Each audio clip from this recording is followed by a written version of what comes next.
ओंकारेश्वर देवताय नमः. ओम नमः शिवाय. ओम नमः शिवाय. अवधूत चिंतन श्री गुरुदेव दत्त.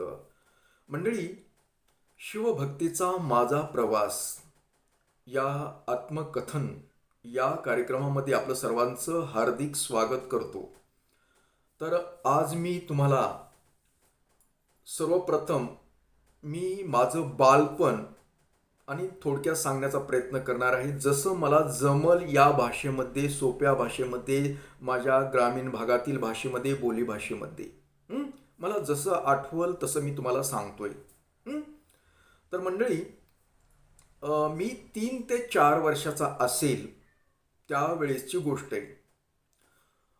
माझ्या आजोळी माझ्या आईनं घेऊन गेली होती. माझ्या आजोबाचं काहीतरी दुखतंय, म्हणजे आजारी होते, कारण ते खूप थकलेले होते.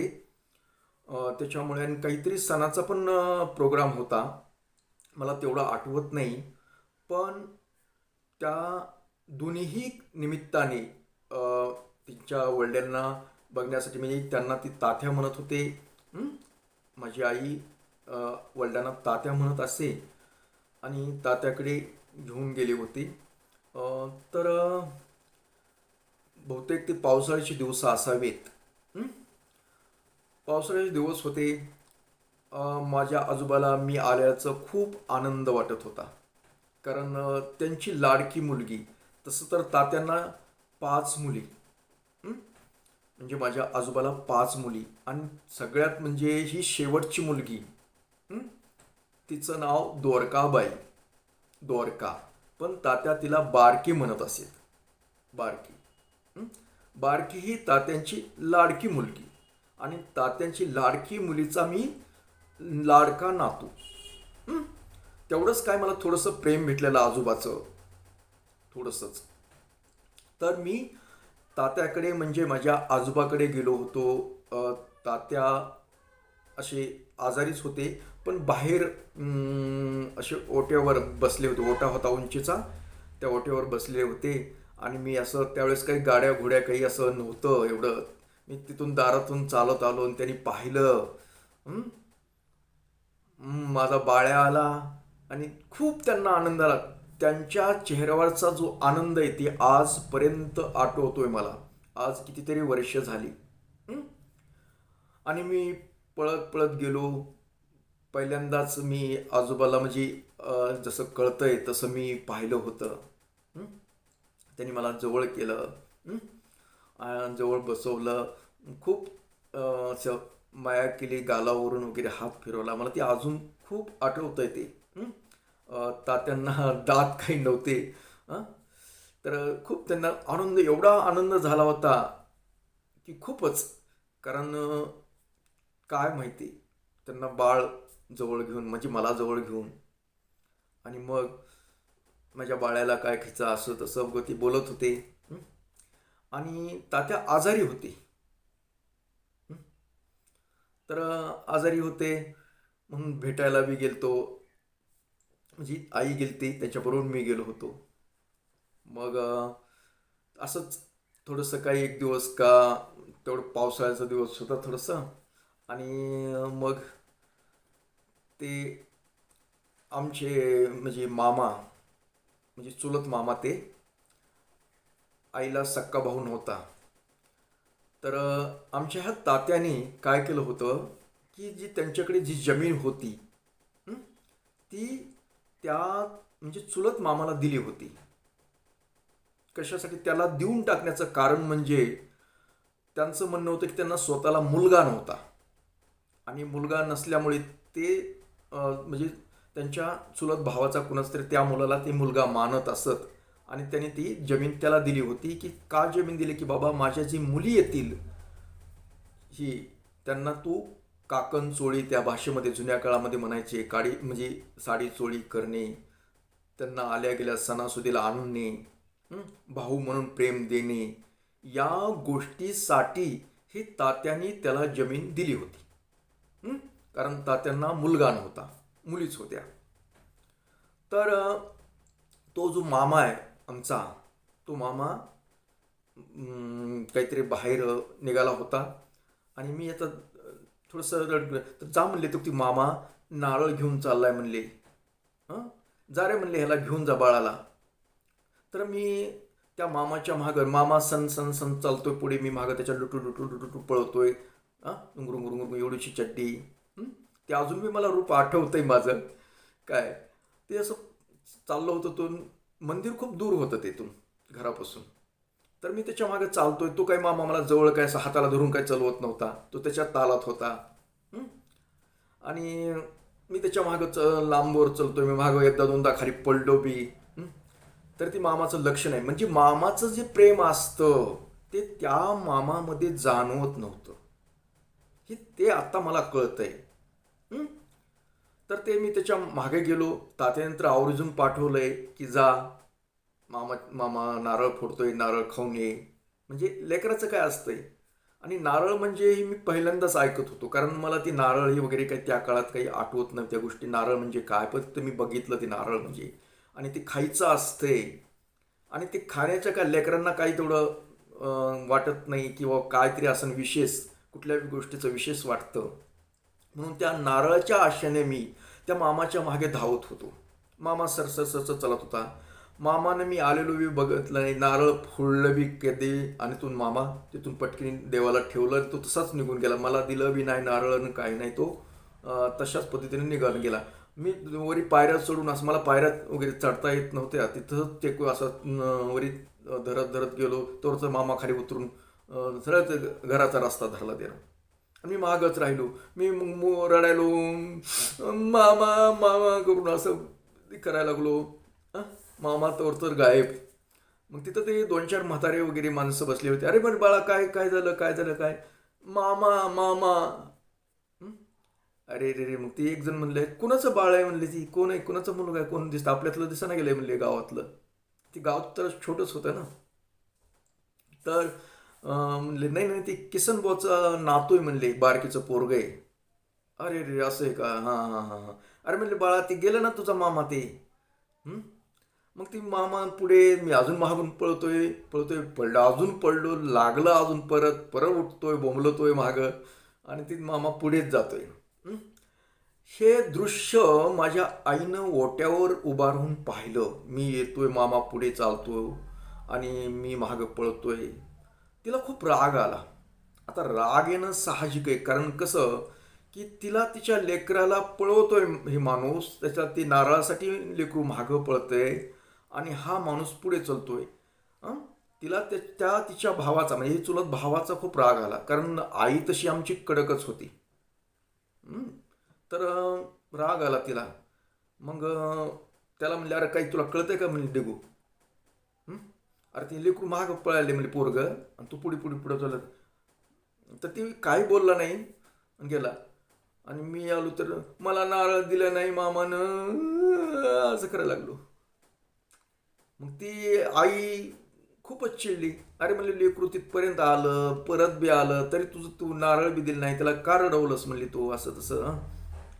तर मग आईचा स्वभाव इतका कडक होता की फारच कडक होता. मग ती लागली माझ्या आजोबाला, म्हणजे तात्याला भांडायला, कारण भांडकुदळच होती माझी आई. हं? लागली म्हणली, कडूला म्हणली जमीन देऊन टाकली म्हणली, माझ्या लेकराचं नुसतं नारळ एवढूसा नारळाचा तुकडा देणं झाला नाही म्हणली, असं झालं नाही तसं झालं नाही म्हणली. हं? लेकरं हिवडूचं लेकरू म्हणले, ते एवढ्या तुकड्यासाठी तिथं वर गेलंय, महागारी आलं तर याचं नारळ दिलं नाही म्हणले, असं झालं नाही तसं झाली. हं? तर आईनं मग लयच गोंधळ घातला. मग ती आजोबाला त्रास द्यायला लागली, बोलायला लागली, काहीही बोलायला लागली. म्हणजे कशाला देऊन टाकली कडूला जमीन, असं तसं काही काही काही काही काही. मग आता ती तात्याची लाडकी मुलगी. हं? त्यांना बी, तात्यांना बी वाटायला लागलं की बाबा ही खरंच आहे तिचं बी. हं? अगोदर ती लाडकी म्हणले, अरे डेगू म्हणले, ते लेकराला का नारळ दिलं नाही, काही नाही काही नाही. ती डेगू तिकडेच गायब घरामध्ये. ती डेगू महागारी आलाच नाही. हं? हे अशा पद्धतीनं मग घरामध्ये गोंधळ झाला, काय झालं. मग तात्याबरोबर भांडण आईनं केलं, म्हणले त्याला दिलं, असं झालं तसं झालं.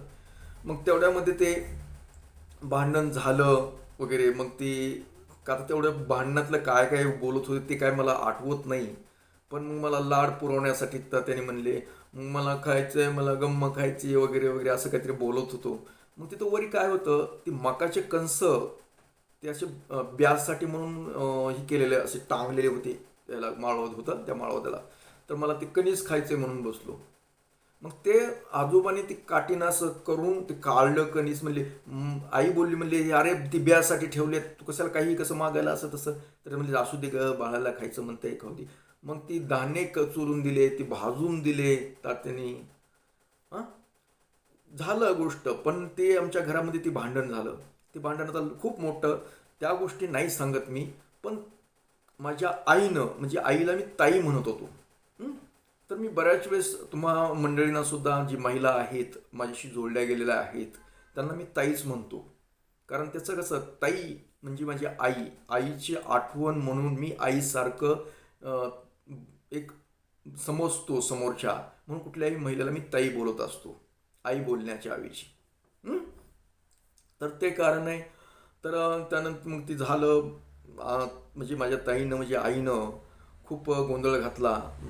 म्हणजे म्हणजे तात्यांबरोबर खूप भांडणं केले. म्हणली त्याला जमीन द्यायची, मला मी आता भांडणदार नाही, असलं तसलं गोंधळ झाला. मग ती काय झालं, मग त्याच्यात झोपी गेलो मी, काय माहीत नाही. नंतर माझ्या डोक्यात फक्त एकच सारखं की नारळ आपल्याला दिलं नाही, हं? आपण नारळाचं झाड लावू. म्हणजे मग तात्याला विचारलं मी की नारळ कसं येतं. ते म्हणले झाड असतं, नारळाचं झाड असतं म्हणले, त्या झाडाला नारळ येतं.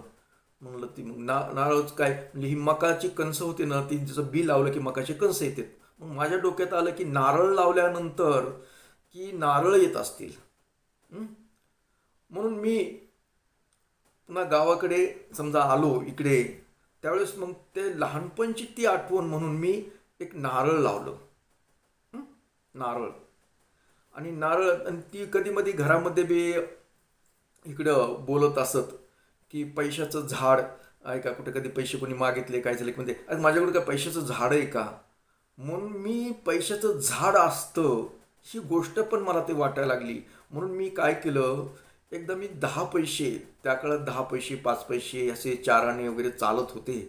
तर ते मी 10 पैसे जमिनीमध्ये पुरले आणि त्याला दररोज पाणी घालत होतो. मी दररोज बघायचो त्याला येतो का वरी फाटा, काही येतो का त्या झाडाला, आपलं त्या पैशाला वरी काही. पण बरेच दिवस, महिना बी झालं तरी ते काय झाड काय उगवलं नाही. मी ज्यावेळेस मी अशी चर्चा घरी आईला बोललो की मी पैसे लावलेत, हं? तर ती कसं काय उगवत नाही, त्यावेळेस आईनं कपाळावर हात मारून घेतला. अरे म्हणली येडेसा काय, म्हणली पैसे कधी उगवत असतात, मग तू कशी म्हणते की पैशाचं झाड आहे का, पैशाचं झाड आहे का, मी कशाला पैसे देऊ. अरे ती म्हणत असते का पैशाचं झाड असतं का, मग तू म्हणली म्हणून मी पैशाचं झाड लावलं. अशा बी काही गमती जमती झाल्या. पण जी माझ्या मनावर जी कोरलं, आणि जी जिद्द, ही नारळाची जी गोष्ट की एक इतक्या तुकड्यासाठी मी अर्धा किलोमीटर गेलो म्हणायचं, चाललो, पळलो पडलो. तर ही जी गोष्ट मला लागली त्या काळामध्ये, जी लहानपणामध्ये, त्यानंतर मी नारळ लावलं मी. आणि नारळ मग समजा वाढ, जसं माझी वाढ होत गेली तसं नारळ झाडाची वाढ होती. मी नारळ त्याच्या आले बी त्याला, हं, झाले. आज माझ्याकडे आता मंदिरामध्ये एवढं नारळ येतात की मला ते तुकडाच काय कितीतरी झाले तरी मला ते दररोज जरी फोडलं तरी ते तेवढे नारळ असतात. हं? म्हणून मी कधी लेकरं आले, नारळ कुणी लेकरं दिसलं तर मी नारळ त्यांना फोडून देत असतो. मला मुडा आला ना की नारळ, मला ती आठवण होती माझी लहानपणची. मी एवढ्याशा तुकड्यासाठी अर्धा किलोमीटर मामाच्या मागं पळालेला माणूस आहे मी, म्हणजे मुलगा. आज माझ्याकडे एवढे नारळ आहेत की खायचा कटाळा येतो. हं? तर अशा पद्धतीने ही गमती जमती ही लहानपणचे झालेले आहेत. आता याच्यातून नंतर काय शिकायचं आहे काय, तर ही माझी सुरुवात झाली. श्रीफळ म्हणजे नारळापासून मी आज समजा माझ्या आत्मकथनाला सुरुवात केली, तर ही नारळाची गोष्ट बी त्यातमध्ये आली आता. हं? तर ही जिद्द त्या काळात माझी लहानपणी 2-3 वर्षाचा असताना जी माझ्या मनावर जी बिंबलेली गोष्ट आहे की नारळ लावल्यानंतर नारळ येतं, पैसे लावल्यानंतर पैसे येतात वगैरे वगैरे वगैरे. हं? तर अशा पद्धतीनं आपण ही माझ्या आत्मकथन या पहिल्या भागामध्ये तुम्ही ऐकलं. तर अशाच गमती जमती, आता माझी ही एक सुरुवात झाली नारळापासून. त्यानंतर मी पुढील भागामध्ये तुम्हाला सांगणार आहे की शिव म्हणजे देव, देव म्हणजे काय, ही काय, कसा लागला देवाचा शोध, मला कसा लागला, आणि याच्यात कसं म्हणजे सुरुवात कशी झाली माझी, माझ्यावर संस्कार कशा पद्धतीनं झाले, याविषयी मी आठवणी सांगणारच आहे तुम्हाला. पण आजच्या भागात एवढंच. तर आपला निरोप घेतो. परत भेटणारच आहे आत्मकथन शिव भक्तीचा माझा प्रवास या कार्यक्रमामध्ये दुसऱ्या भागात. तोपर्यंत मंडळी, ओम नमः शिवाय. जय हिंद, जय भारत. सुखी राहा आणि समाधानी राहा.